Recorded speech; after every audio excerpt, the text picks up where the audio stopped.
Greetings, everybody, and welcome back to another installment of the Healing Brothers Presents. It is time to deal with the pain. I am one of your co-hosts, Brandon Jones, and I'm joined by the legendary Sam Simmons. How you doing today, Sam? I'm good. It's a good day. You know, um, trying. This is 2022. Trying to put a positive light on things. I think, Mm-hmm. but sometimes you never know. Sometimes you never know. You don't Shoot. know, you don't know, and it's hard. It's But, hard to find positivity when we have so much going on. yeah, but personally, things are good for me. As long as I stay in the house. Yeah. Stay safe, right? Yeah, Absolutely, I stay in the absolutely. house. I ain't gotta have no dumb arguments with people, all that other kind of stuff. So I'm Mm-hmm. good from that standpoint. Very, very good. Gotcha, So how gotcha. about you? I'm doing good. I had a pretty busy week, a lot of meetings, a lot of people looking for strategies on how to do things better here in the Twin Cities when it comes to mental health. I'm blessed to be at a lot of these tables, but unfortunately, I think what is happening is we're getting a lot of the same rhetoric. And you pointed this out to me years ago, like 10 years ago, that people hit that panic button, but when it comes down to solutions, there isn't a lot of creativity. It's a lot of the same talk, mentorship, programs, things like that, which are good things. But we have to be mindful that this time period that we're in, we have to match what's happening, the context of now, and not just think that these old strategies are going to work. And I made that point at a pretty important meeting, and a lot of people were a little surprised that I said that because I got frustrated. I'm pretty sure my facial expressions on the Microsoft Teams call was just like, here we go with the same old BS. But I had said something like, look, I'm hearing people comparing things to the 90s here in the Twin Cities, but this is a different era. In the 90s, there was drug territory and the gang structure was way different than it is today. These people, these young folks who are out here doing what they're doing, it ain't about drugs. They ain't out here selling. It's about territory, respect, or disrespect from their standpoint. It's a lot of trauma and it's about status. And when you're dealing with that, you're dealing with people who don't. I mean, young people who just don't care. I mean, they really are out here and they're willing to put their lives on the line for clout, and that's a different ball game. And I'm saying this in front of some pretty movers and shakers, we'll say, in the Twin Cities area, and they were surprised. They were surprised because I'm giving them an underground perspective as they're thinking about all these beautiful programs they're gonna put. Like, we can't have any more basketball tournaments. Like, this stuff, we need to stop and be honest about what's going on here. Because what happens is we can programs are good, but it's a piece of the puzzle. It's not the solution. Just like talk therapy. I think Yeah, talk therapy is a part of it, but not the. A lot of people right now are saying mental health is going to fix this, and I'm saying no, it's not.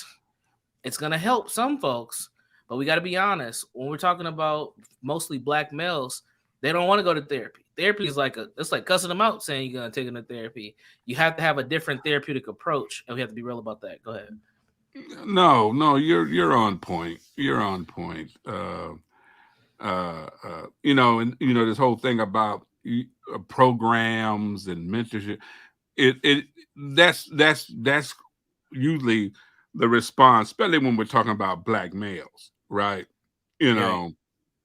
know, the work I have done, the work we've done together, and you have noted that I do not talk about mentorship in the No. same reference to anybody else.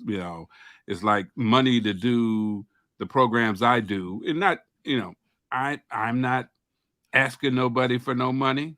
I don't do nothing for free, but I ain't asking nobody for no money, right? I let my work prove itself. And even when you asked for grants, if you didn't put mentorship in the grant, you wasn't getting the money. But I'm Yeah, they hard weren't going headed. I'm to not gonna put something in the grant that I ain't gonna do, or I ain't Right. gonna claim to do. Right? When you're Right. talking about trauma, you got to talk about more than mentorship, especially when half the mentors are traumatized as much as the kids they're supposed to be mentoring. Okay, Same thing. and Yep. Same thing with fathers in the home. It's the same right, thing. Yep. What's wrong is we don't have no daddies in the home.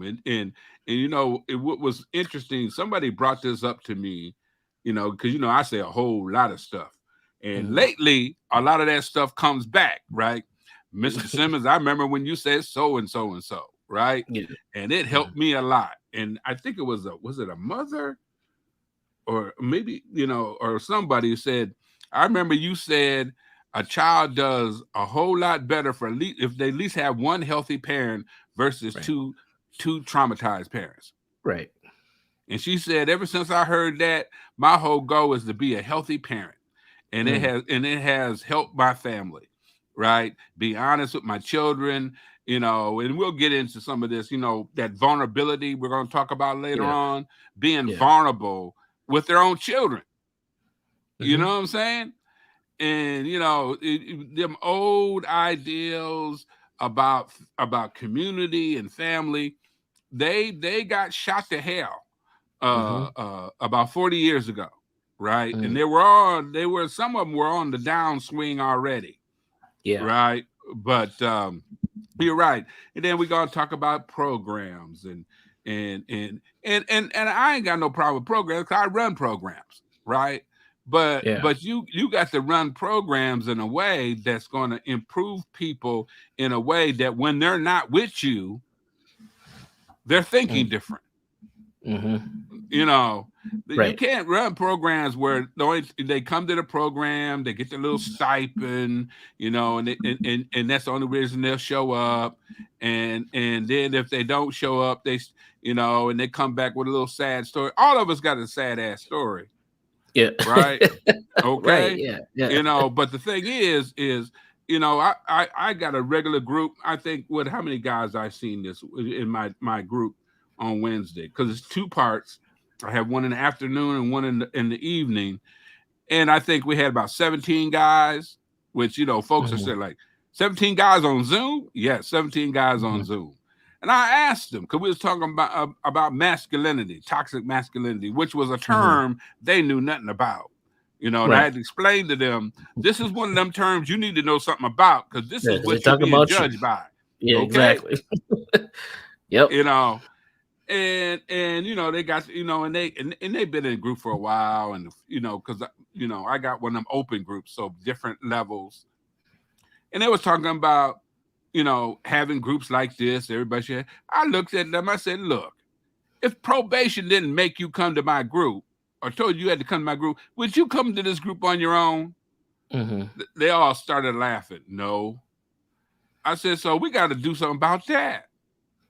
If it's out here and you got to be forced to deal with it, how do we get around that? Right? So yeah, we can have programs, but if you're doing that kumbaya, it's hard out here for a little young brother and that kind of stuff, and you ain't doing nothing around the ideal parenting, the ideal of what it looks like if you ever become a parent. Because we got, even though you got the youngsters out there buck wild, we got old black men out there coaching them along. So let's see, we didn't even talk about that, who didn't have a plan for being 50, right?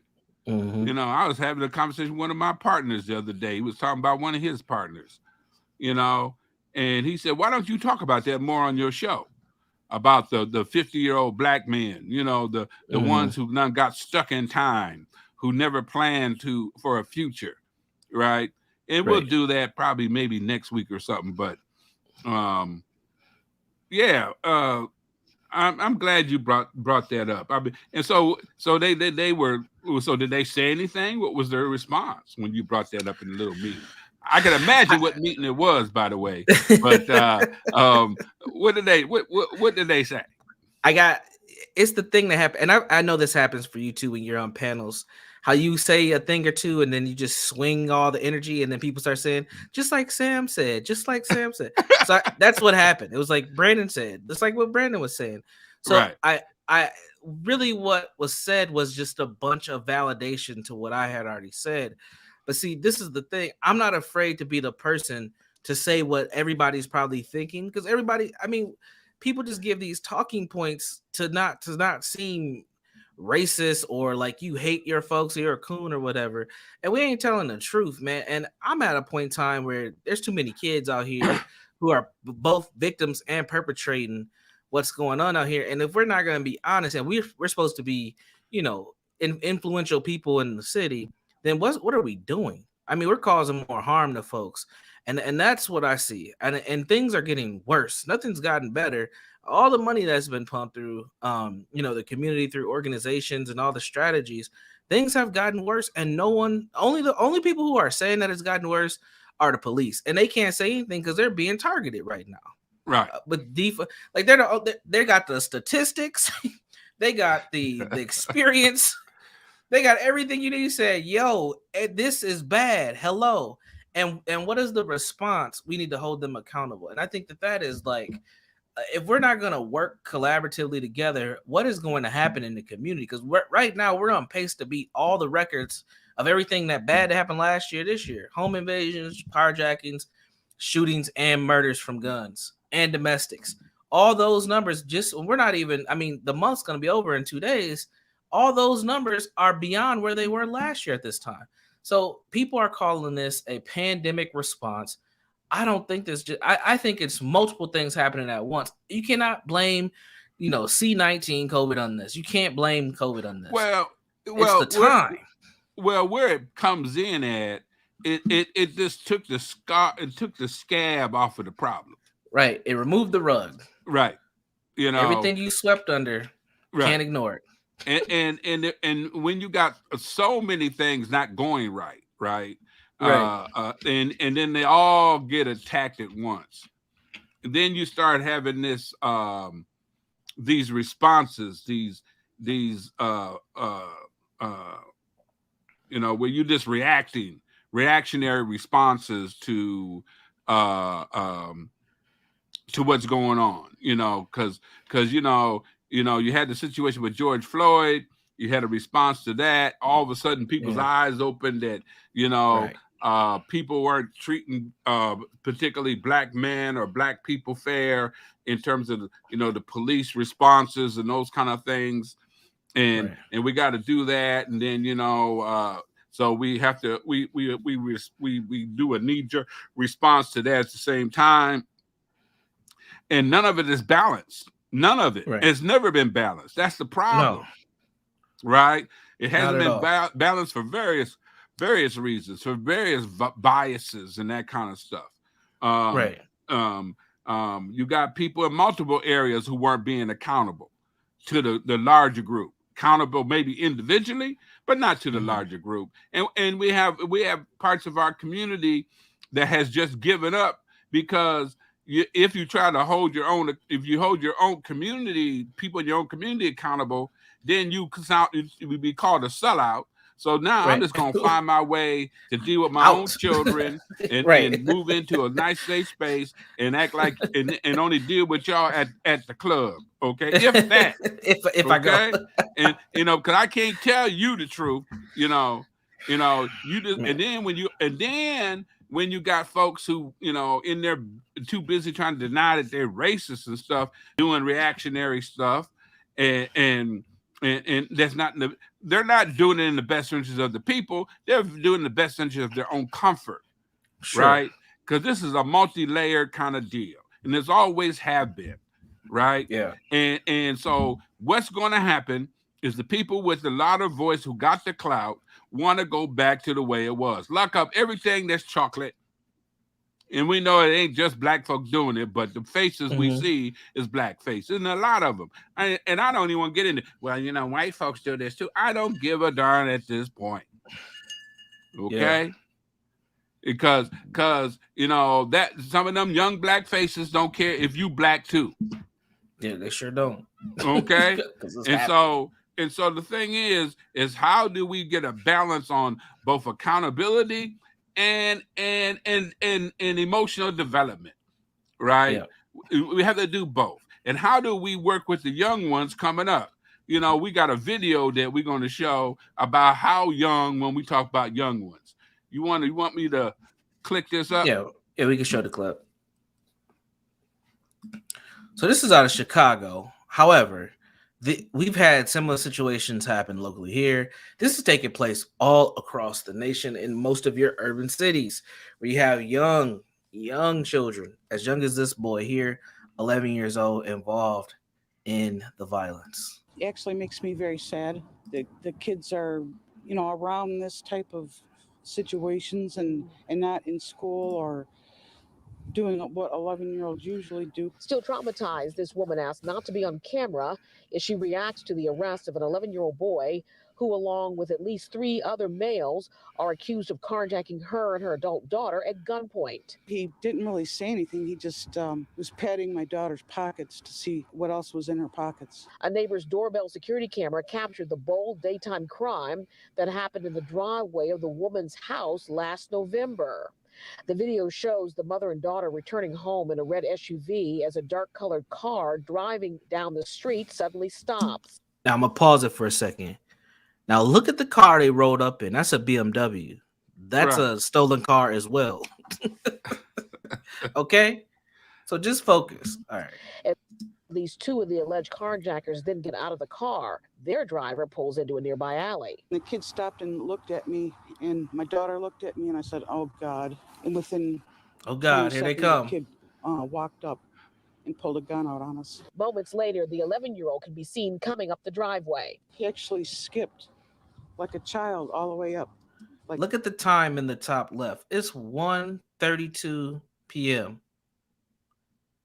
Mm. Okay. And the 11-year-old little bitty kid. Yeah. Well, listen to how she describes him walking up to her. Watch this. Like skipping, like a little, like young kids do. He's being a kid. It was over Skipping, being a kid. Armed. I mean, think, man, this is where we're at. in Man. a matter of minutes. The young thief and others made off with the SUV, the women's purses, and cell phones. And while the victims did eventually get the vehicle back and some of their belongings, the woman says what cannot be replaced is her sense of safety, her trust of others, and a belief in our criminal justice system. I'm questioning the parenting, the judges, prosecutors. I mean, nothing happens. Investigators say they are still pursuing other leads in hopes of arresting the other carjackers involved. Dear MS. Okay. What are your thoughts on that, Sam? I mean, like I said, the little bitty boy, right? Yeah, 11. Following his so-called role models.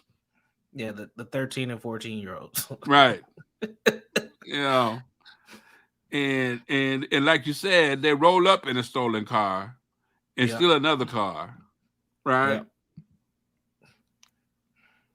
And again, her response is what we've been hearing a lot. What about the parents? What about prosecution? They're not locking them up. Because the thing now is big thing now is we're not giving folks enough time because several of the cases here in Minneapolis have been with folks who were supposedly on probation. Right? Many of them, not several, almost damn near all of them. They all got it's crazy. So the notion is one is why are they on the street? Well, they might have got bail. They bailed out. Yeah. But the issue is that this is the system we have. But again, we got this, the thing about people concerned about the no cash bail and that kind of stuff. And that how that would, and see, the problem is a lot of this stuff was being abused in the past, right? Against people of color. Yeah. And then it took all the stuff around George Floyd to get certain people to believe it. We've been saying it forever, but get people to believe it. And now we had them knee-jerk reactions. And now how do we get a balance? Because trying to lock folks up forever ain't gonna change this because you ain't gonna keep them. Yeah. So you lock them up as an adult at 14, 16 years old. The most time they're gonna get maybe 7 years. Okay, so that means that they're in their mid-20s. And what do you think they're learning in prison? Especially when you ain't doing no work with them. You ain't doing no trauma work, real trauma work with them.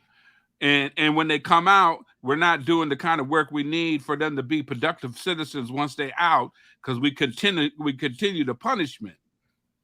So this is a bigger issue that, yeah, we all need to partner in terms of the community, in terms of law enforcement, because the thing is law enforcement is not going to continue tolerating you know, like it or not, in America, certain lives mean more than other lives.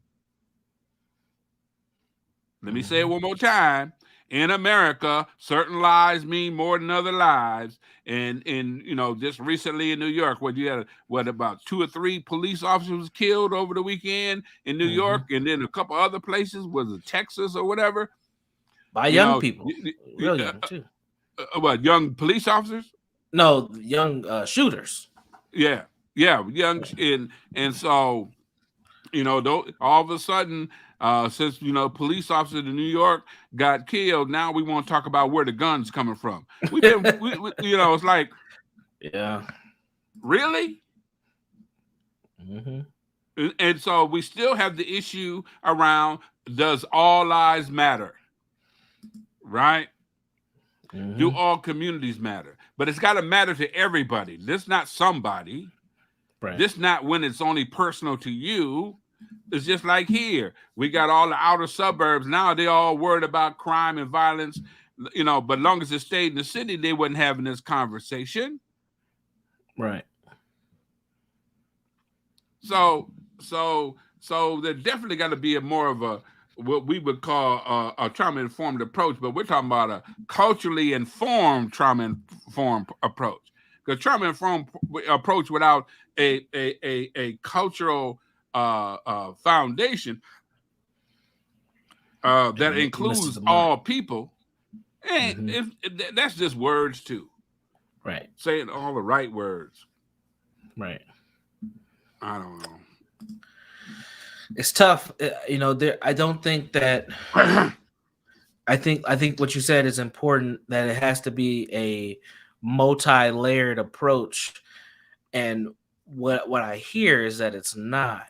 What I hear is people want to point a finger in one direction and just go down that route without really scaling back and looking at the full scope of what's going on. Like what you just said. They'll lock some of these dudes up. Some of them, they ain't getting locked up. I mean, they're posting little bail, if any, and they're out and they're back on the streets for some crazy crimes. And then they end up getting caught a second time when they just got released. But when they are locked up, what kind of rehabilitation, which we don't really have, we don't have it anymore, honestly.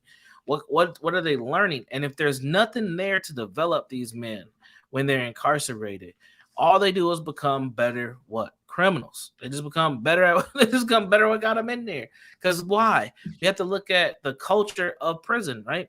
The culture of prison, what ends up happening is it's all about survival. It's all about keeping your mindset fresh so that you can survive up in there. And it's very click-based and it's devious. And that culture ingrains in you and it doesn't necessarily go anywhere. So when you're released back into the community, you still, for the most part, function like that. Well, but see, the problem is to a certain degree, they were functioning like that before. Yeah, yes, because the prison culture has spilt out into the actual community and has become one of the drivers, one of the influencers to the community's prison culture. And it's been like that for 35, almost 40 years now. Right. And no one talks about that. Yeah, well, yeah, that's survival culture. You know, what I call survival stress management. Whatever feels good in the moment, I do, no matter what, because I'm not worried. I'm not thinking about the consequences, if at all, until later. But the other piece is why would I think about consequences when I feel like I've been suffering consequences all along? Mm-hmm. In this, my life is responding to consequences, either perceived or real, right? So now, if you got people around in leadership keep saying, you know, you're victimized by certain things, it also kind of skews your vision of what's going on too.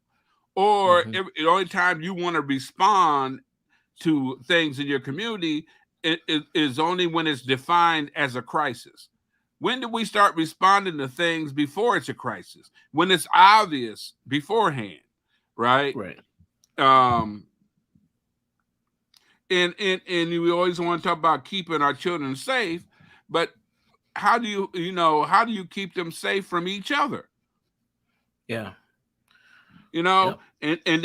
then we ain't even talking about the fact that there's an increase in suicide amongst our children.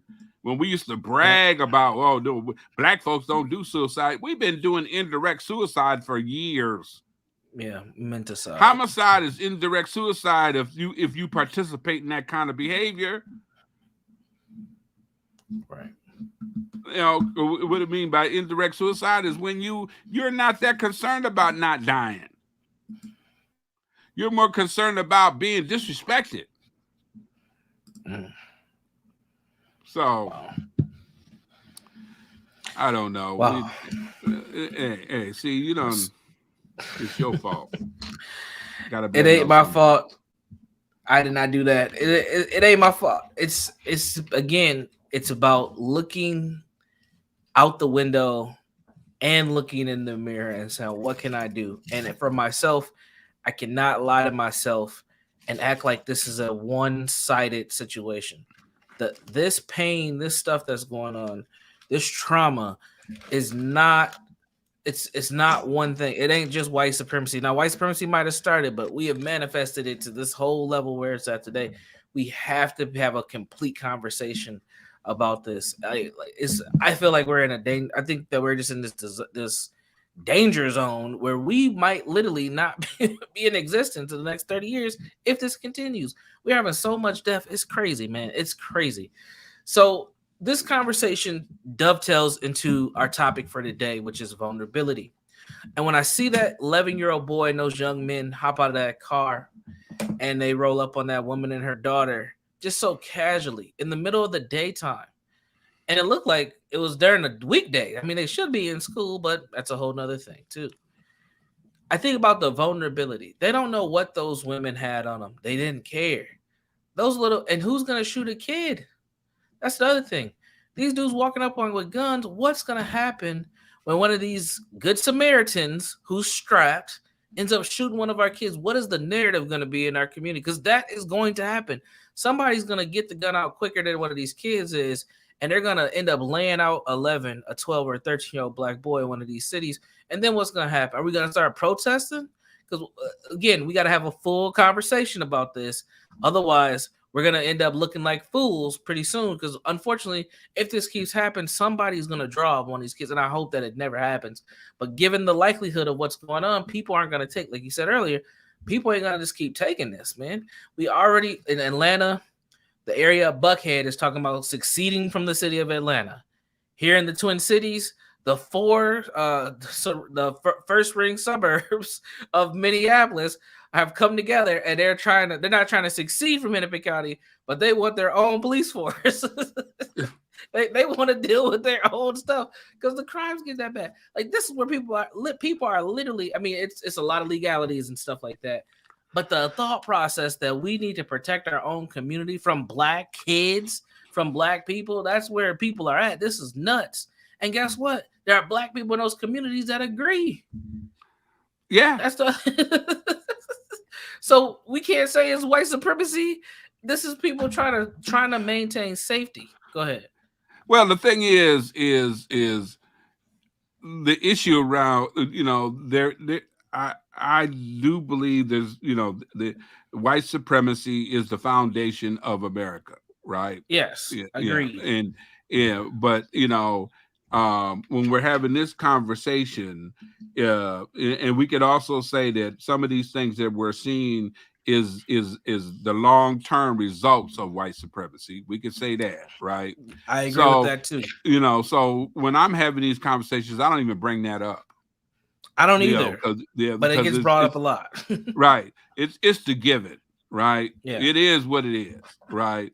But because see what happens when you bring that up, depending on what audience you're in, that's where people get stuck.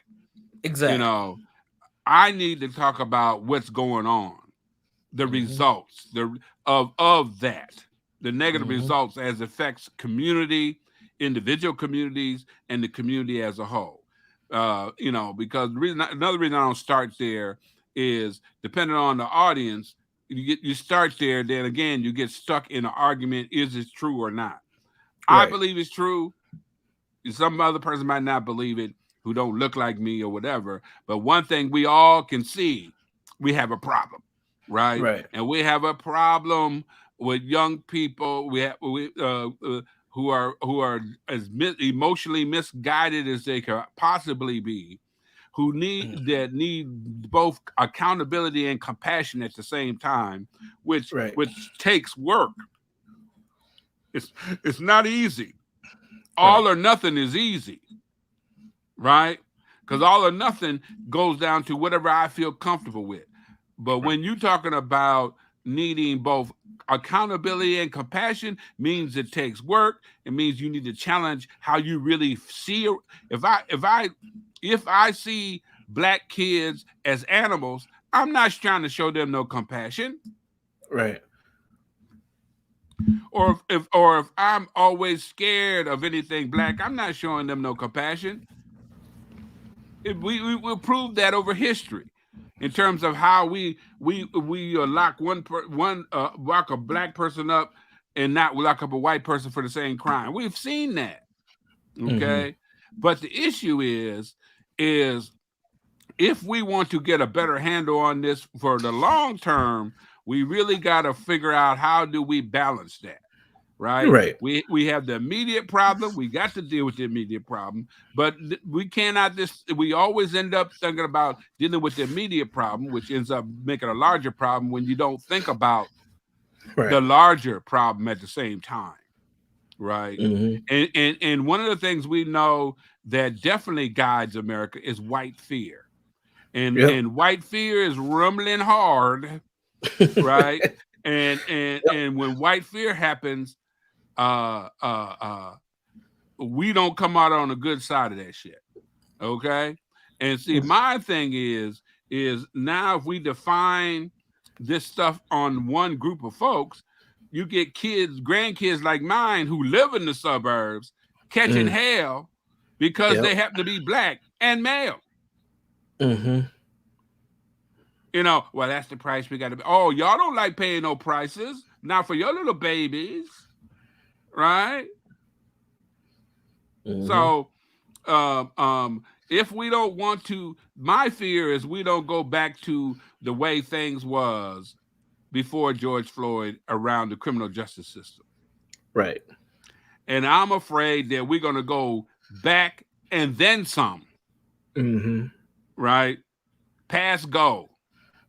Right. Because certain people in our community are already mad that they had to take a look at themselves over the last 18 months already. They're already pissed off, right? That's why you're getting all this stupid stuff about, banning conversations about slavery and the Holocaust in schools.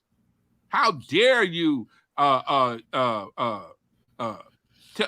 show us put the mirror up to us and put the mirror up to the history of America in a real way? How dare you do that? How dare you make me uncomfortable? And then say, oh, we don't want this in our school because we don't want to make our children. No, it ain't about your children. Many of your children, if they ain't blind and stupid, already know a lot of this stuff or been exposed to it. So it really ain't about no children. About your comfort. So back to your vulnerability. Yeah, I think because again, that's what we're talking about. People feeling vulnerable, but I want to frame it again for these young people, because it's not just guys anymore. We're seeing a lot of young ladies get involved too. Their vulnerability tolerance or level or capacity, however we want to term it, is low. It's super low. So what do I mean by that? The definition of vulnerability is the quality or state of being exposed to the possibility of being attacked or harmed, either physically or emotionally. So it's the quality or state of being exposed to the possibility of being attacked or harmed, either physically or emotionally. And when we talk about trauma, and we talk about these young kids, their brains are literally being developed to prevent this harm from happening to them physically and emotionally. And that's, we talk about survival mode. That's where a lot of these kids are. So to them, there is no risk in running up on those ladies. There's no risk for that 11-year-old hopping up the car. Like she said, he's skipping like a kid to rob, to steal this woman's belongings in her vehicle. He's still being a kid, even in these heinous acts that are going on. So when we talk about vulnerability, what is vulnerability for these kids when that threshold level is so low, that level of fear is not there? Jail does not even scare these kids, Sam. They're not Oh scared no. of jail. Oh no. And that's, And it's like when they haven't allowed me to be in some of the meetings you're in, although They're not I'm going to scared have of a it. meeting this week with some of the people in the upper echelon, right? But how do you punish somebody who know how to be punished? And expects it, Right. right? They expect to be punished more than they expect to be loved. Damn, say that again. Jesus. They expect to be punished more than they expect to be loved. Now think about that. And that didn't start just in the system. That started somewhere in the community or at home. Bingo. And that's why what do we always hear, Sam?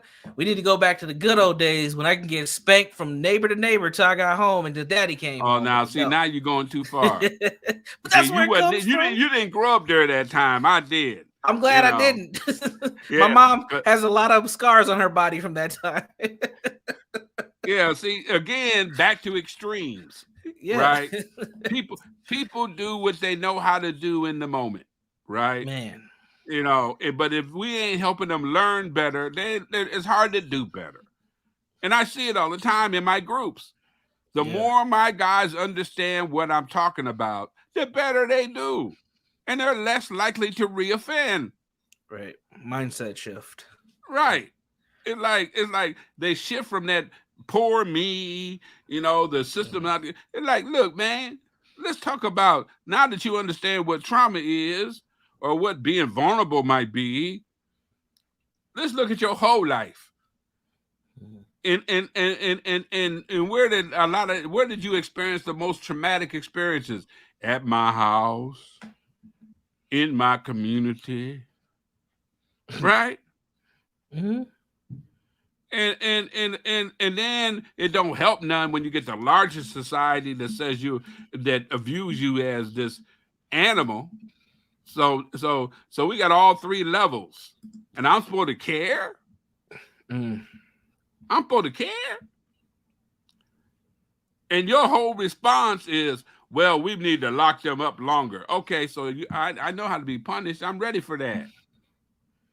I'm ready for that. Has to be more with it. Yeah, but again, at the same time, I don't have a whole lot of time to, because we're time sensitive. Because a lot of times with programming, we want to spend a long time with folks. We don't have that kind of time. We don't have that luxury. Folks they ain't gonna give you a long time to get it. Some of my methods in my group, folks used to think there was something wrong with my methods. Right? It's like, look, man, I ain't trying to hear that. I ain't trying to hear that. Oh, Mr. Simmons, you're the counselor. No, I'm not supposed to sit here and listen to dumb shit. You don't care nothing about me. If you need me to care something about you, maybe you need to be in another group. It's like, whoa, what do you mean? It's like, I will do you no harm, but I don't have to. I don't like everybody I see. And I might not even like you, but I'm not going to do you no harm because you deserve that. That's a concept that's messed up for folks, especially black folks. Yeah. Right. But the guys in the short term, at least he's honest. He ain't sitting there talking about, I love you and we bliss and I just want the best for you. No, I can't want the best for you more than you. How about that? If I can help you not continue to harm yourself, Because there's many, we talk about harming yourself in terms of suicide, right? But there's suicidal ideals that continue to harm yourself while you're still alive. Mm-hmm. Okay? How do I help you not harm yourself? Right? You're gonna sit here and spend time telling me how, everybody, what everybody else done to you, right?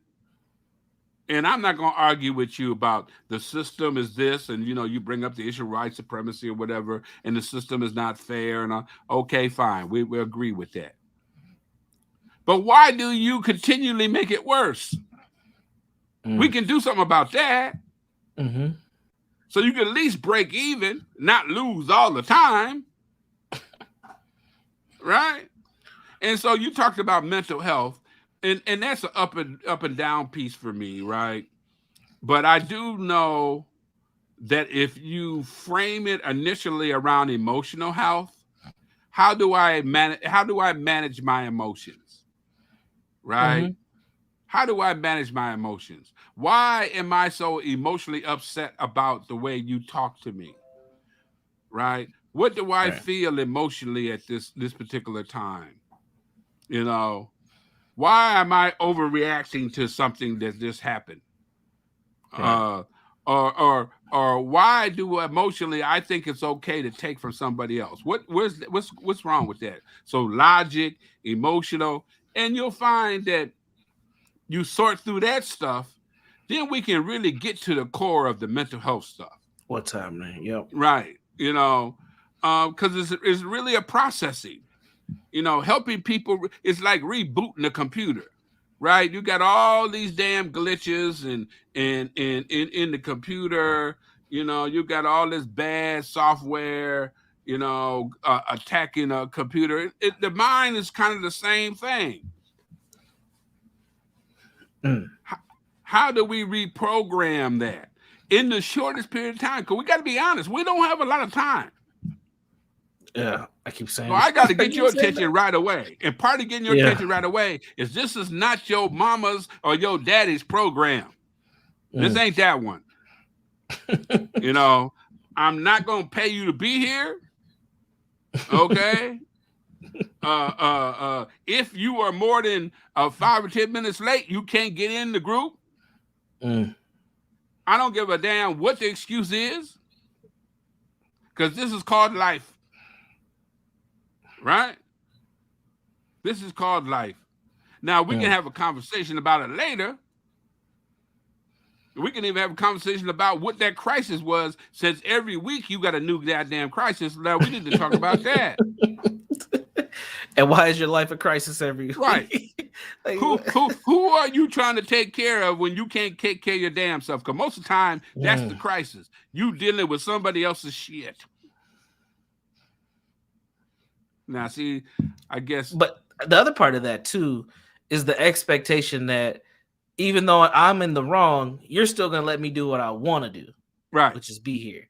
So it's this mental situation of, I know I'm wrong, but I'm going to finesse my way into still convincing you to still allowing me to participate, even though I'm 15, 20 minutes late. And I got a good excuse. Oh no! Well, see, that's why we cut that all out, right? And guess what? But most of the guys know who ain't late no more. Yeah, the one that got called out. You're right. Or they don't get called out; they just don't get to come in. I'm not calling them out because if I call them out in certain ways, now we got to fight. Now you want to threaten my life, right? Yeah. And I don't take threats of my life very lightly, right?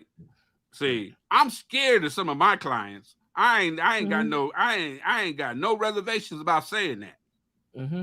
Right? And the reason I'm scared of them because they can't trust themselves emotionally. Because they know I'm right. They're scared of their own emotions. Wow. So I gotta understand who I'm playing with, right? So I keep it very simple. You know what the rules was. And on Zoom, it makes it easy, right? I just don't let them in. Boot them out the room. Huh? Yeah. Just boot them out the Zoom. Yeah. Oh no, you don't even let They're them in the weight room. Yeah, they're in the weight they're room. in the waiting room. Sit them All out. of my stuff got a weight room. Shoot, ain't none of that open door noise. And even when I was doing group, right, I would say, yeah, Right. you're late. If you want to stay, you can stay, but you're not getting no credit. I would give them the option to stay, but you ain't getting no credit. And some of them would stay. That was how important it was to them. Mm-hmm. And then we would talk about it afterwards. Right? Mm-hmm. What was going on? I call that compassion accountability. You know, I think you need to be here, but I can't give you no credit because you was late. But you can stay. Now, if you want to leave, go ahead. That's okay. That's fine with me. And we'll see you next week. Right? Then one or two of them get all ignorant. Oh, what the hell I'm doing here? Man, you ain't doing me no favors being here. This is about you. Right. Get indignant, cuss me out, and all like that, and then I have to get all out of my comfort zone and get off the mark, and then now I got to act like then Uncle Big clicks in, and then it's like, oh, I have not always did groups. I've done some other stuff, and I remember what that looked like. Keep it up. You look like you could rolling up on me. Think twice. Then I gotta apologize later on for acting all criminal and stuff, And then they get messed up. You know what's interesting about that? There's more lessons in me, semi-snapping and apologizing. And then when I apologize, the ironic part and the sad part is most of these young black men have never had a black man apologize for them. And they'll say to me, why are you apologizing? Mm-hmm. He said, I was wrong. Yeah, but I was wrong in the way I responded to you being wrong. And they'll tell me, you don't have nothing to apologize. No, I was wrong in the way I responded to you being wrong. Right. And I have to honor that for my own well-being. Right. I got to be accountable to me. Mm-hmm. And I've seen that mess young brothers up. Wow. Big time. Not only young brothers, young sisters too. So, and I think that's where the vulnerability piece for them gets tapped in, because you're not threatening them, but you're being firm. Right. But their response to you isn't a threatening. It's a response to someone who is threatening them. Right. Because that's the emotional tools they have. Right. And a lot of these young folks, they're not scared. I hear educated folks like myself say these things like they're terrified and they're running from the police. Man, I don't know. These people must not spend too much time in the hood. The interactions I see with people in the police, they be cussing the cops out and all types of shit. They ain't scared of the cops. They are not scared. It's on sight, man. These young folks are ready. They are ready, able, and willing to get it popping. And it don't matter if you got a badge or not. Now, they might think twice if it's a cop sometimes, but that don't mean that they're scared. And that emotional threshold is so low. And the life skills and the decision, the conflict resolution skills and the decision-making skills are so low. And you know this, and I know this from how trauma affects the brain. When that amygdala is fired up, which I think most times Black folks, our temporal lobes, our limbic systems are on fire, man. You're not getting those electrical and chemical signals to the front part of your brain. So they're not making reasonable choices. They're making survival-based choices almost 24 hours a day. Some of these young folks don't even sleep. Right. That's why they medicate themselves so much, because they're always ready to go. So their ability to deal with vulnerability is to not deal with it and be ready for any type of threat possible at any given time. And if that means I got to run up on you and your daughter while you're taking groceries out of your car and take what you got, then that's what it is. Right now, we got a segment of our population functioning like they're in the middle of a Walking Dead episode. where it's I'm gonna come get your resources, whether you like it or not. And that we can't that is not going to end well for us. We have to have a different response. So that'd be my my ending thought. Yeah, well, unfortunately, you're on point. I'm so afraid. They're so afraid of being vulnerable because they've been vulnerable in really ugly spaces. That's what they're really afraid of. They're more afraid of being vulnerable, like you said, catch me slipping, right, than anything else, right? That ends up being the motivated factor, because when you can't be vulnerable with family, right, and you can't be vulnerable with community, the person you're dating, right, hell, your children, right, your own kids. So why would I want to be as they say caught slipping or not looking or whatever? So the fear, there is fear, the fear of being vulnerable to anything, right, and that includes being vulnerable to death. Yeah, think about what I'm saying. That includes being vulnerable to death.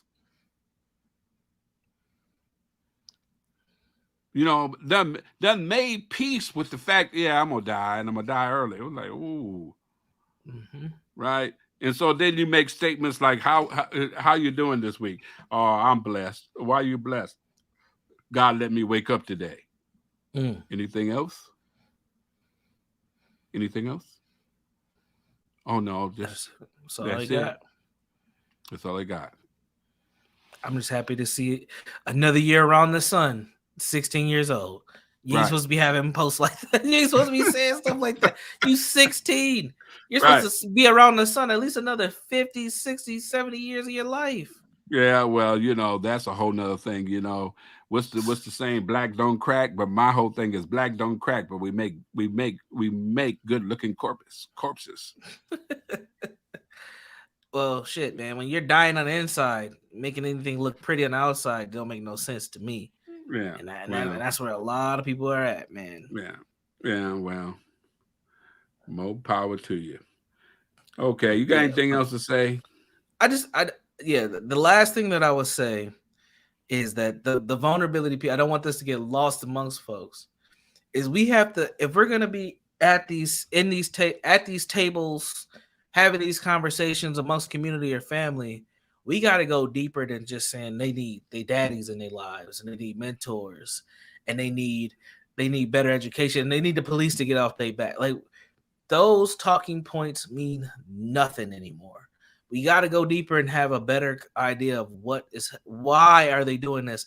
Understand the culture that they're currently living in, because it is too dangerous to be having those approaches.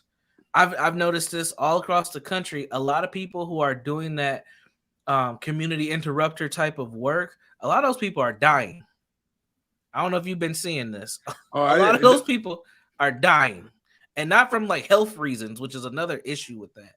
But they're dying doing the work, right? Like getting shot, right? That is not good, because those are the folks who are being pointed to that are going to make the biggest difference.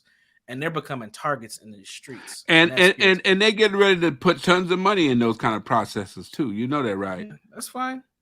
But it's not fine. You know it ain't fine. I will say something. Shit. But the thing is, even at the best, that's temporary work. That's work. Even if it's working in the moment and it's temporary. How do you deal upstream and more long term if you don't have that along with the interrupter program? Yeah, it has to be both. Yeah. And those folks need support, because that is a high emotionally taxing job. You're pretty much asking them to be mental health first responders and pseudo public safety officers at the same damn time in some of the most dangerous neighborhoods. Right. Across the country. And being paid little or nothing, and you feeding off of the fact that they care about their neighborhood. That's what they do. That's how they're taking advantage of them. Yeah. It's dangerous. And go ahead. And in some cases, there are folks that was on the street that they took off the street and they didn't do enough work with them before they put them back on the street. Right. So what happens? That transition from how to code switch out of street culture into more professional culture doesn't work right. And you see things get real ugly real quick. And that's a reality. Again, when we say things like that, it makes it seem like we're talking down on people. But if you're going to be at the table with mayors and police chiefs and stuff, that's a different level of engagement than it is just being in the streets. Like that's just different. And and you have to understand that.